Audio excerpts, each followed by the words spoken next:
You think, because you have said on our programmes in the past that you're not entirely sure Southgate gets the best out of the attacking players that he has, and that's been a point made in England in the last couple of weeks or so.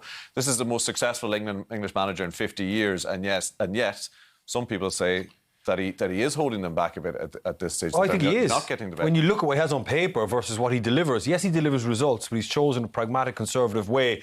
We've seen the Euros, he's played 7 at the back, and there's nothing wrong with that, don't get me wrong, but I'm just saying that if England are going to be a team that win the World Cup, I'm not sure if you can sit in and defend all the way to a World Cup final. You know, I mean, I know they got to a Euros final, but I just think when you look at the number 10s, the Mounts, the Grealishes, the Conor Gallaghers, these players, there's so much more in this England team from a nice attacking point of view.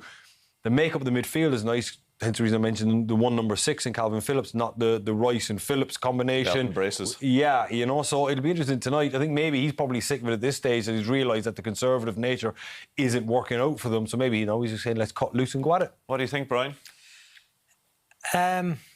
I think the last couple of teams that won the World Cup and won the European Championships have played in quite a conservative way. I think that the balance he's trying to achieve, it needs to be better in the attacking positions. He will say that we were the highest scoring team at the Euros. At the World Cup, they got a lot of goals from set pieces. I don't think he'd be over-concerned at the moment. I think what might disappoint him is if no players emerge that can get into a starting team. As Damien outlined there, I think a lot of his starting team are already decided, maybe 8 or 9 of them. Bellingham, I think, is one that could creep into the starting team.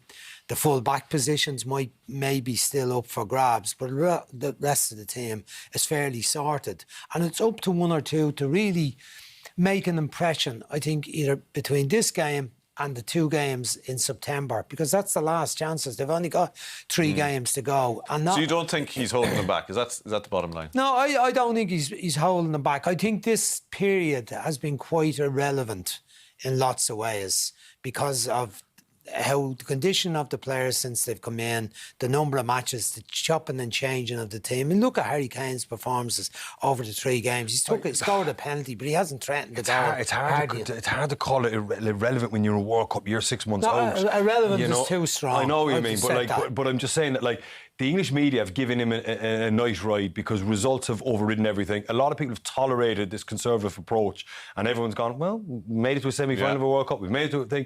I think all of a sudden now people are looking at it and people are starting to ask questions, and once the media start not turning Gareth Southgate, but asking some questions, poking some holes in his ideology, it can get very, very messy. The pressure goes up. Very messy leading into a World Cup. But I think they overrate the players they have anyway. I don't think they're that great. The forwards they have, the midfield, like I think Phillips and Rice, they're grand. And Rice, is a lot of people saying, well, he could be a £150 million player. I'm going, hold on, I want a bit more from you if you're a £100 million player. Yeah, he gets around the pitch and he intercepts things.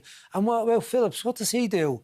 Well, I haven't seen him scoring a lot of cracking goals or running the show or bossing the game against very good teams. Then I go further up the pitch, and I like Sterling, but he's in and out with the team. I'm waiting on Saka to do something consistently at this level, not just at the Euro finals.